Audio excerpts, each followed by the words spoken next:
pelaksanaan penyusunan Ganjar untuk Sesbinti di Krek ke-29 tahun 2020.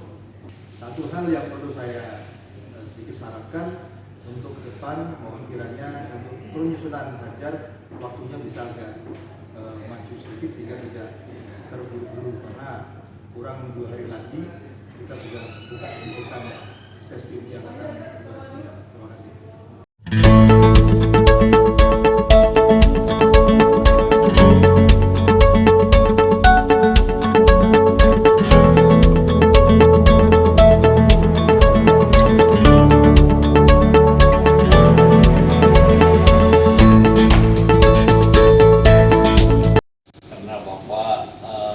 Sudah memberikan pencerahan di Sespima, kemudian Sespima, Sespimen, dan sekarang Sespinti, Pak. Mudah-mudahan dinamisasi apa yang dicanangkan dan disampaikan dari awal bisa memberikan gambaran kepada rekan-rekan kami. Hari ini kita akan membahas tentang Sespinti. Ya. Terus terang ini kita tidak mudah, Pak, untuk mencari kurikulumnya apa untuk Sespinti karena pesertanya kan levelnya udah level tinggi, Pak, ya, eselon 2 ataupun eselon 1 ya. Ini memang tidak mudah, tetapi mudah-mudahan apa yang kami sampaikan pada kesempatan ini sudah bisa memenuhi harapan dari Mungkin perlu ada pencerahan juga di sini, peran BPK dan BPKP ini seperti apa dan di mana batasan-batasannya. Itu yang pertama, Pak. Kemudian kedua, terkait dengan masalah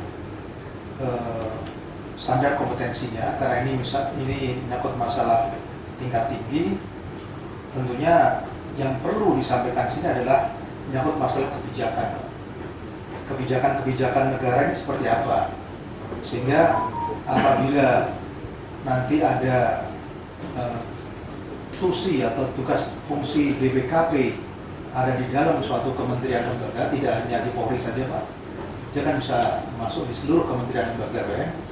Lalu dampak atau efek dari BPK ini seperti apa, kebijakan yang untuk pembangunan nasional ini barangkali yang kedua ini cukup penting, Pak, karena levelnya di Sespinti ini tingkat tinggi, Pak, sudah berpikir secara nasional dan untuk mendukung pembangunan nasional, Pak.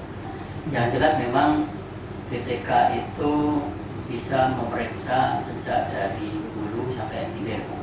Ya, ini adalah wewenang BPK, bahwa BPK bertugas untuk memeriksa pengelolaan dan tanggung jawab keuangan negara. Ya, pengelolaan itu artinya seluruh kegiatan yang terkait dengan pengelolaan uang negara dari sejak perencanaan, pelaksanaan sampai dengan laporan. BPK bisa memeriksa. Jadi tadi yang disampaikan bahwa selama ini BPK tidak masuk ke hulu, ya. Nah, ini nanti coba akan kami cek, ya, Pak, ya, apakah di tingkat Mabes Polri, gitu ya, BPK juga masuk di tingkat perencanaan, di tingkat hulu, ya. Sementara untuk di satker BPK lebih banyak di hilirnya, ya. Tetapi secara kewenangan BPK bisa dari sejak hulu sampai dengan hilir, ya. Nah, kewenangan masing-masing apa? Nah, ini coba nanti akan kami sampaikan, ya, kalau nanti memang menjadi materi yang perlu untuk disampaikan. Dan ini baik sekali, Pak, ya. Prinsipnya BPK itu kan pemerintah eksternal, sementara BPKP itu kan pengawas internal, ya. Kalau konsep sekarang pengawas itu lebih banyak sebagai konsultan, adalah dalam rangka memperbaiki, ya, kelemahan-kelemahan yang ada sebelum nanti PPK menemukan. Nah, itu ya. Jadi prinsipnya itu lebih pada early warning system. Saya hanya ingin menyampaikan saran agar jam MP-nya ditambah. Tadi dari pemaparan dari BPK ada 2 materi yang belum diuraikan nanti di dalam penjelasannya. Itu dia harus menguasai 2 ini, Peraturan Menteri Keuangan 190 dan Perpres 18 2019 harus dia kuasai situ. Nah, kenapa saya bilang harus materi ini ditambah Pak, dan jam pelajarannya juga harus ditambah. Untuk di era sekarang kita tidak mengalami content based learning, karena content based learning kita cukup tahu, paham, selesai. Tapi kalau kompetensi based learning, outputnya peserta didik nanti diharapkan dapat menjadi.